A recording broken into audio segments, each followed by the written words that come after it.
Okay, so like, have you ever noticed how tiring it is to like put on a show in social situations? It's like we all do it to some Yeah. extent, Yeah. putting on that everything is fine face, even when it's totally not. Right. Like we're all just kind of in this big performance. Exactly. And for a lot of autistic people, that feeling of having to mask their true selves, it's not just like a sometimes thing, it can be constant. It's exhausting. It's exhausting. And that is what we are diving into You today. were talking high masking. It's a whole other level. Yes. So this deep dive is about understanding why high masking can lead to something called autistic burnout. And we're using this article, Why High Masking Autistics Experience Burnout, as our guide. Okay.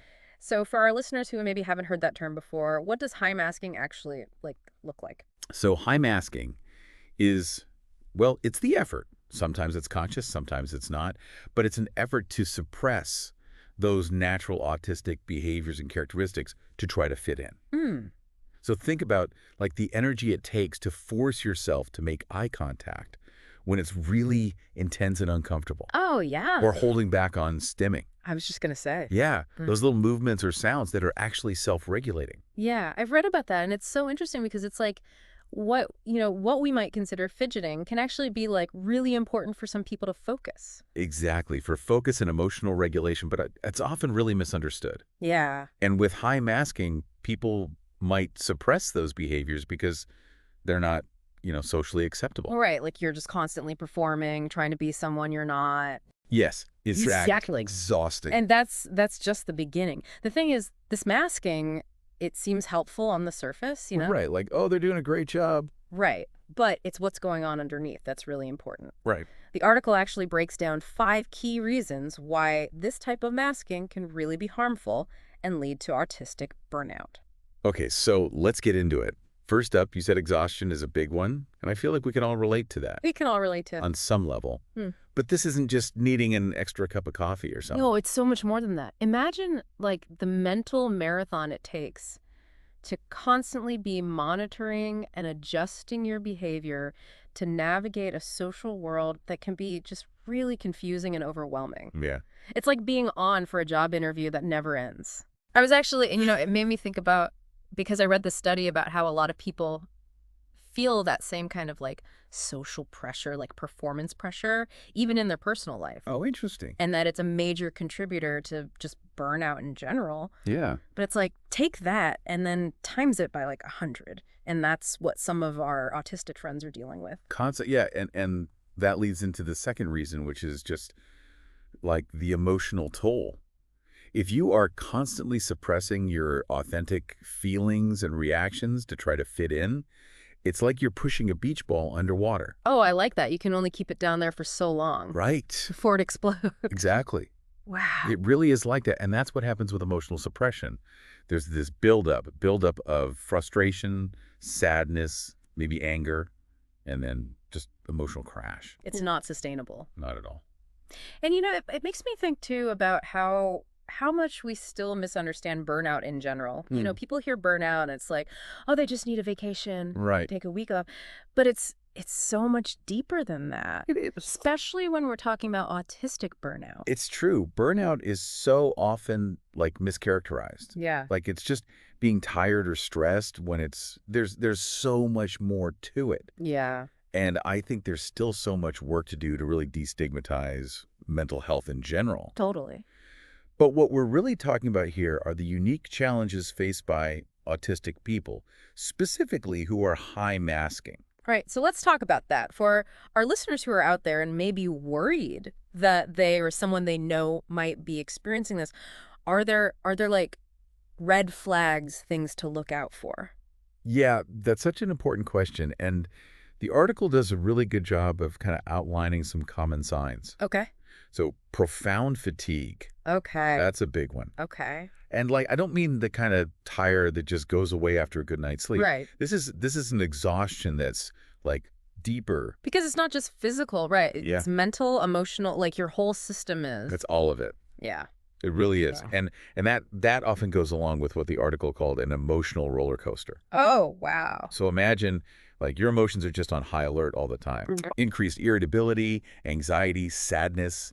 It's like the volume's turned way up on everything. Yeah, and I imagine that could be so isolating too. It is. For the person going through it and for people around them who might not. Right, because they don't quite understand what's Oh, happening. right, So it exactly. impacts relationships, Totally. work, everything. Yeah. And then on top of that, you have brain fog that starts to set in. Oh, Difficulty concentrating. yeah, remembering things. Yes, making decisions. Oh, it's like that feeling when you're running on fumes It is. and your brain just cannot keep up. It can't. Yeah. And it's sad because all of that often leads to this urge to just withdraw, Yeah. to isolate Oh, yeah. from social interaction, Even if, like, normally? even if you enjoy it. But it's almost like self-preservation in a way, Totally. because your body and your mind are just screaming for a break. It's like your body's sending up the flares, like, Pay attention. Something's got to change. yes. But you know what? There's good news. This doesn't have to be like a life sentence. Not at all. This is where things get really interesting because the article talks about how there are actually some practical strategies for both preventing and addressing autistic burnout. Okay. It's about creating an environment that is more supportive and understanding so that people don't feel the need to mask as much.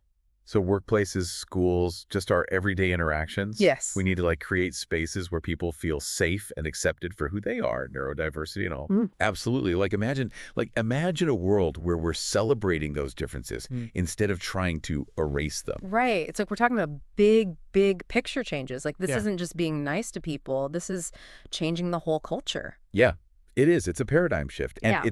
it's not, it's not easy, Right. but it is possible. Yeah. And it starts with awareness. Right. Like really understanding what autistic individuals are up against. Because when we get the why behind the masking, we can actually start to create systems and spaces where it's just not necessary. Okay, so what would those systems look like? Like the article mentioned some actual concrete things. Yes. And some of them are so simple but so powerful, like flexible work schedules. Oh. Imagine if if you struggle with sensory overload, Mm-hmm.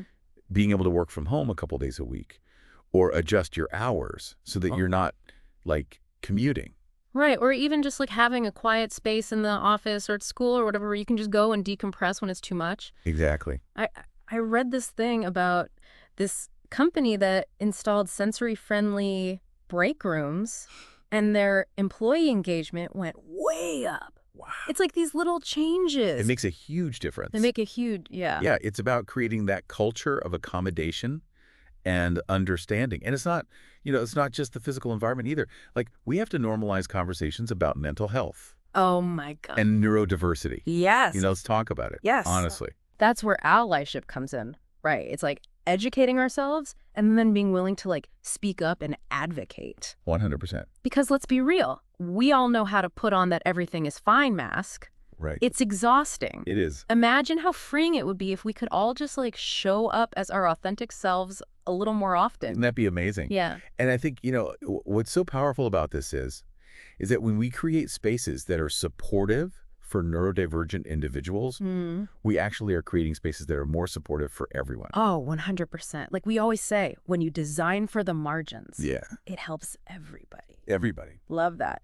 Okay, so where do we go from here? What's one tangible thing that people listening can take away? If I can leave your listeners with one thought, it's that those small acts of kindness and understanding make a world of difference. Yeah. Whether it's just, asking a colleague, how are you really doing? Yeah. And meaning it, and really listening to the answer, or taking the time to, learn a little bit more about autism and the different ways that it can present. Yes. Knowledge is power. It is, because at the end of the day, we all want to feel connected, right? We all want to belong. We do. And creating that culture where everyone feels that's where it starts. I love that. This was a deep dive, and I hope that it gave our listeners some things to think about. Me too. It's been a pleasure, as always. Always a pleasure. And for our listeners, we will leave you with this. How can you, in your own life, create more space for authenticity for yourself and for the people around you? It's a question worth